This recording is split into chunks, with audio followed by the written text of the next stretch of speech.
चलिए, इस समय हम लोग टिहरी लेक में हैं और पर्यटन का एक ज़बरदस्त हब टिहरी। कुछ समय पहले हम आए थे, हमने दिखाया था कि किस प्रकार से तिलवाड़ गांव एक होम स्टे के रूप में डेवलप हुआ है। उसके बाद टिहरी, सबसे खूबसूरत बात यहाँ की है कि जो भी आप इस चेहरे देख रहे होंगे सब अपने लोकल बॉय हैं यहाँ के, किसी का गाँव अगल बगल हैं सबके लगभग।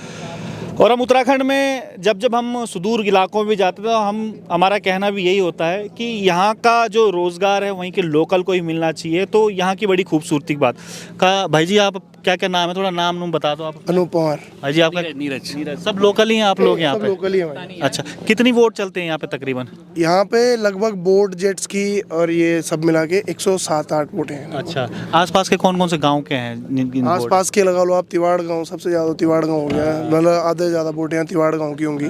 इस सामने आपका रौलाकोट हो गया, ये गडोली नौताड़, मतलब पूरे चारों तरफ के गाँव वाले होंगे। अच्छा, बड़ा अच्छा लगता होगा कि यार चलो अपने गाँव वालों को रोज़गार मिल रहा है, यहाँ के लोकल को ही ठीक ठाक हो रहा है यहाँ पे। अच्छा तो लगता है, पर ये बुरा भी लगता है कि चलो झील से बोल के वो गांव डूबे, पर ये है कि चलो रोजगार तो मिला है लोगों को, हमारे लोकल लोगों को ही मिला है रोजगार। ये तो कितनी वोट बताइए आपने तकरीबन कितना? 108 वोट, मतलब पूरा जेट्स की जेट अटैक स्पीड बोट वगैरह मिला के पूरा 108 वोट। अच्छा, मैं एक चीज़ और देख रहा हूँ, कुछ नई चीज़ें भी शुरुआत हुई है, जैसे ये पैराग्लाइडिंग, पैरासेलिंग बोलते हैं इसको। और एक मैं देख रहा था कि कुछ वो फ्लाई बोट। तो ये कब से शुरू हुए हैं ये सब चीज़ें? फ्लाई बोट तो अभी लगभग 2-3 महीने ही हुए हैं, और पैरासेलिंग का लगभग 2-3 साल हो गए हैं लगभग। अच्छा, कहाँ से आते हैं यहाँ पे जो पर्यटक वगैरह? यहाँ पे कस्टमर आपका है सबसे ज़्यादा दिल्ली का हो गया। अच्छा, बाकी ये है ऋषिकेश, देहरादून, लोकल भी बहुत ज़्यादा है, बट आपका दूर का भी लगा सकते हैं कि केवल दिल्ली मुंबई, मतलब अगल बगल के आ ही जाते हैं। गढ़वाल लोग भी होंगे उनकी? गढ़वाली बोल तो रहा, लोकल लोग ही होंगे एक बस। लोकल मतलब ये है कि वीकेंड में आप ज़्यादा लोकल लोगों को ही देखोगे। वैके भी कुछ फ्री की तनी रेट टू रेट जो दिल्ली वालों के वही वही है। उनको तो डिस्काउंट देते हैं, लोकल लोग जो होंगे उनको डिस्काउंट देते हैं। पता करना चलता है कि लोकल ने।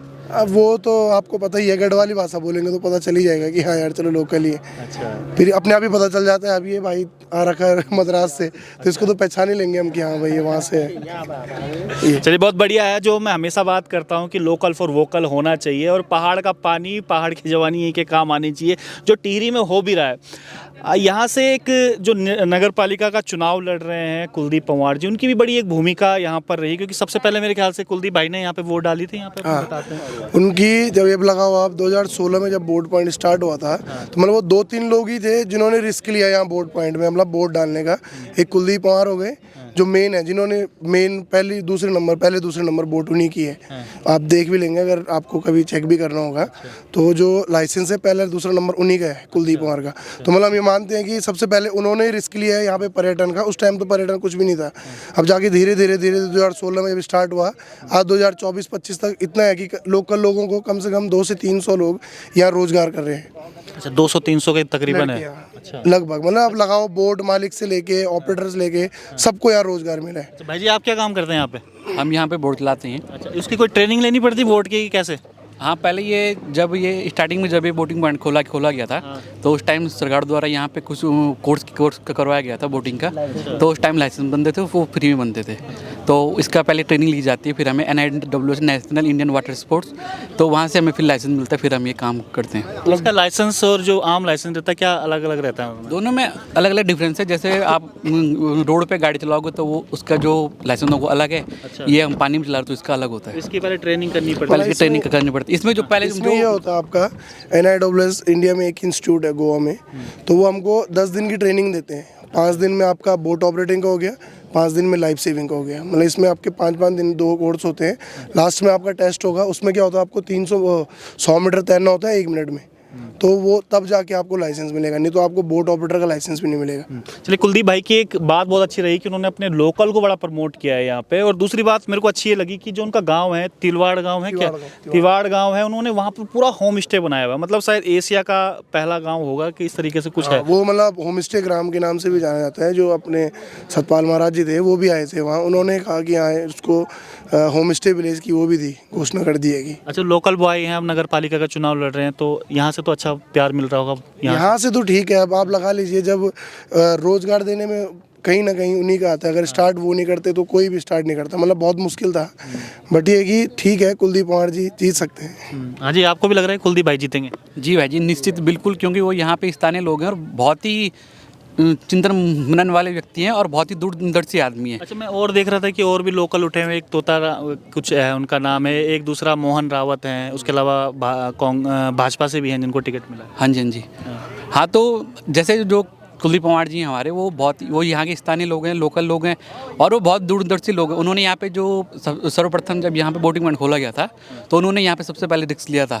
तो आज की डेट में कहीं ना कहीं उनके पीछे यहाँ पे कम से कम 100-150 लोग काम कर रहे हैं, उनके पीछे यही सब बोटिंग पॉइंट चल रहा है। तो जैसे उनको देखा जाए तो दूरदर्शी लोग अगर उनको नगर पालिका परिषद टिहरी से अगर वो अध्यक्ष बनते हैं तो निश्चित है कि वो स्थानीय लोगों को लेकर कार्य करेंगे और यहाँ लोकल रोजगार के लिए, नए रोजगार के लिए ये वो होना भी चाहिए। ऐसे लोगों को मेरे ख्याल से जिताना भी चाहिए पब्लिक को, क्योंकि उन्होंने करके दिखाया है। केवल एक होता है कि बातें बोलनी, और उन्होंने करके दिखाया है, तो मेरे ख्याल से पब्लिक को भी सपोर्ट करेगी। वो तो खैर बाकी बात है कि वोटिंग के टाइम पे क्या। बाकी वो मेरी बात जब हो रही थी अभी कुछ टाइम पहले इंटरव्यू किया था उनका, तो उसमें वो कह रहे थे कि ऐसे स्पोर्ट और जगह भी डेवलप हो सकते हैं, बगल कुछ और गाँव के नाम भी लिया उन्होंने। अभी 2-3 पॉइंट तो खुले हैं नहीं, अभी उनकी लॉटरी वगैरह हुई है उसमें खुले हैं 10-10। एक तो डोबरा में हो गया आपका, एक यहाँ सामने सांदड़ा हो गया, एक नंदगांव हो गया। उसकी मतलब बोट की लाने की प्रक्रिया तो चल ही रही है, अभी बोट लोगों ने ऑर्डर भी कर ली है। तो मुझे लगाओ अब 1.5-2 महीने में आपको वो सब पॉइंट भी दिख जाएंगे। अच्छा, एक चीज़ और मैं देख रहा था कि अभी हमने यहाँ पे जो एक खबर भी की थी, यहाँ पे जो क्या बोलते हैं उसको, जो हट टाइप की जो रहती है, फ्लोटिंग हट, तो उसमें बाहर की कंपनी को टेंडर हुआ था, वो दिल्ली वाली कंपनी को। वो लीरॉय कंपनी को है, कोई लीरॉय कंपनी। उसमें उसका विरोध नहीं किया भाई, जब लोकल ने यहाँ पर अपने गाँव का बलिदान दिया है यहाँ पर एक प्रकार से उसके लिए, तो बाहर वालों को क्यों टेंडर इसको दे रहे? तो लोकल लोगों ने विरोध नहीं किया इस चीज़ का? यार भाई जी, ये सब चीज़ें तो ऊपर लेवल की होगी, पर आज के समय में जो यहाँ पे स्थिति जो है अभी यहाँ पे जो स्थिति है, जैसे बोटिंग पॉइंट खुला है या जो फ्लोटिंग कार्स बने हैं, तो जो कैबिनेट मंत्री माननीय श्री दिनेश धनेश जी का मैं आपके माध्यम से उनका तहे दिल से स्वागत और धन्यवाद करता हूँ, क्योंकि उनकी जो स्कीम थी वो यह थी कि जो लोकल यहाँ के लोग हैं, टिहरी के लोग हैं, जिनके यहाँ गाँव डूबे हैं, उनको रोजगार दिया जाए। बोटिंग पॉइंट में भी यही स्थिति थी कि बोटिंग पॉइंट में जिनके गांव डूबे उनको पहले प्रायोरिटी दी जाए, प्राथमिकता उन्हें दी जाए, उनके यहाँ पे बोटें उनके द्वारा यहाँ पे काम किया जाए जी। या फिर दूसरा जो फ्लोटिंग कार्ट्स था, फ्लोटिंग कार्ट्स में ये था कि जो लोकल लोग हैं, अगर फ्लोटिंग कार्ट्स कोई उन्होंने बनाया तो उसमें क्या होता था कि लोकल लोग आएंगे, लोकल लोग कार्य करेंगे, तो उस कहीं ना कहीं रोजगार मिलेगा और ये जो हमारा जो क्षेत्र है, टिहरी क्षेत्र, ये डेवलप होगा। पर किंतु कुछ सालों से यहाँ पे ये हो चुका है कि यहाँ पे जैसे अभी आप देख रहे हैं कि कहीं ना कहीं यहाँ पे बोटिंग पॉइंट में कम से कम 30 से 40 ऑपरेटर यहाँ पे कार्य करते हैं, पिछले 5-6 साल से कर रहे हैं। 2019 में यहाँ पे लास्ट टाइम पे यहाँ पे फॉर्म खोले गए थे। जब इससे पहले जब 2019 में जब फॉर्म खोले गए थे तो उसमें जो पहली शर्त रखी गई थी वह यह थी कि जो बोटिंग पॉइंट का जो लाइसेंस है, मतलब बोट का जो लाइसेंस है, वो उसे दिया जाएगा। एक तो टिहरी का मूल निवासी होना चाहिए और ऊपर से उसके पास ये इसका लाइसेंस होना चाहिए। यही चल रहा है ना आपको? नहीं चल रहा है। अच्छा। ये जो सरकार है, सरकार ने यहाँ पे बहुत सरकार इसमें मिली भगत है इनकी कि ये बिल्कुल भी स्थानीय लोगों के बारे में नहीं सोच रहे हैं, ये बाहर वालों दे रहे हैं। नहीं, आप एक बात तो ये कह रहे हो कि स्टार्टिंग में आया था कि जो यहाँ का मूल निवासी हो उसी वही कर सकता है। अब क्या बाहर से भी आए हैं जिनको लाइसेंस मिला है? अच्छा, कितने लोग आए हैं तकरीबन? बहुत हैं सर। अभी यहाँ पे अभी जो बात चल रही है, माननीय श्री कुलदीप पंवार जी हैं, उन्होंने यहाँ पे बहुत जो डोबरा में बोटिंग पॉइंट खोला जा रहा है, सांगड़ में जो बोटिंग पॉइंट खोला जा रहा है, उन्होंने उसके पीछे बहुत संघर्ष किया है। वो बहुत पहले से वो सरकार से डिमांड कर रहे थे कि बोटिंग पॉइंट खोला जाए। तो उनके द्वारा उनकी जो डिमांड थी वो तो पूरी हो गई, पर किंतु उसमें जैसे डोबरा में 10 बोटें खुलनी थी, सांगड़ में 10 बोटें खुलनी थी, तो उसमें पहले स्थानीय लोग ना होकर, जैसे जो टिहरी के जो मूल निवासी हैं उन्हें यहाँ पे प्रायोरिटी मिलनी चाहिए, जिनकी यहाँ पे ज़मीनें या घर वर डूबे। पर इस बार ऐसा कुछ नहीं था। उन्होंने कम से कम 350-400 लोगों ने फॉर्म भरे थे, 500-600 लोगों ने पूरे उत्तराखंड से। कोई मूल निवासी नहीं, किसी के पास लाइसेंस नहीं, कोई मतलब नहीं है।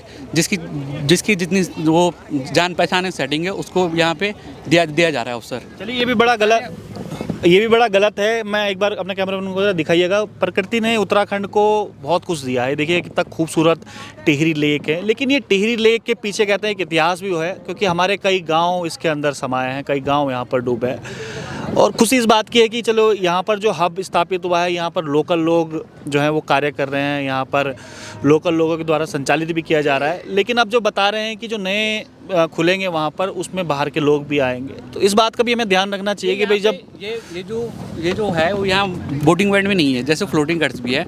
तो फ्लोटिंग कार्ट्स में इन्हें बाहर वालों को नहीं देना चाहिए था ना। जब उत्तराखंड सरकार ने खोला है तो स्थानीय लोगों को रोजगार देने के लिए खोला गया था ना, तो इन्हीं के पास रहना चाहिए था, उससे स्थानीय लोगों को रोजगार मिलता है। और यही कारण है जो हमने खबर आपको दिखाई थी कि यही कारण है कि उन वहाँ पर वो मलमूत्र जो है उसका गंगा में ही छोड़ रहे थे। अगर यहाँ का शायद लोकल होता तो ये हरकत नहीं करता, क्योंकि उन्हें पता है कि यहाँ की आस्था क्या है। यहाँ जिस प्रकार से हम कहते हैं कि रग रग में यहाँ पर भगवान बसते हैं, देवी देवताओं का वास, उन्हें पता है कि भाई अगर हम इस जो नदी है जहाँ से रोज़गार उनको मिल रहा है, वो उनका आय का जो साधन है, वो उनके लिए माता समान है। और यहाँ के जो बाहर के लोग जो उनको दिया गया था, उन पर मलमूत्र जिस प्रकार से गिरा जाएगा, बाद में वो गंगा में जाके वहाँ पर वो मिल जाता है। तो मुझे लगता है कि शायद जो यहाँ के रहते हैं तो शायद इस प्रकार की हरकतें नहीं करते। हालांकि वो बाद में बंद हो गया, लेकिन ये लोकल लोगों को भी सोचना चाहिए और सरकार को भी सोचना चाहिए कि अगर इन्होंने यहाँ पर, मैं कहूँगा कि एक प्रकार से अपने गांव की जो शहादत दी है, तो उसका फल भी ज़रूर मिलना चाहिए। चलिए अभी आपको हम तिलवाड़ गांव भी लिए चलेंगे, जहाँ पर एक प्यारा होम स्टे पूरा बना हुआ है। गाँव के लोगों ने किस प्रकार से वहाँ पर कार्य करते हैं।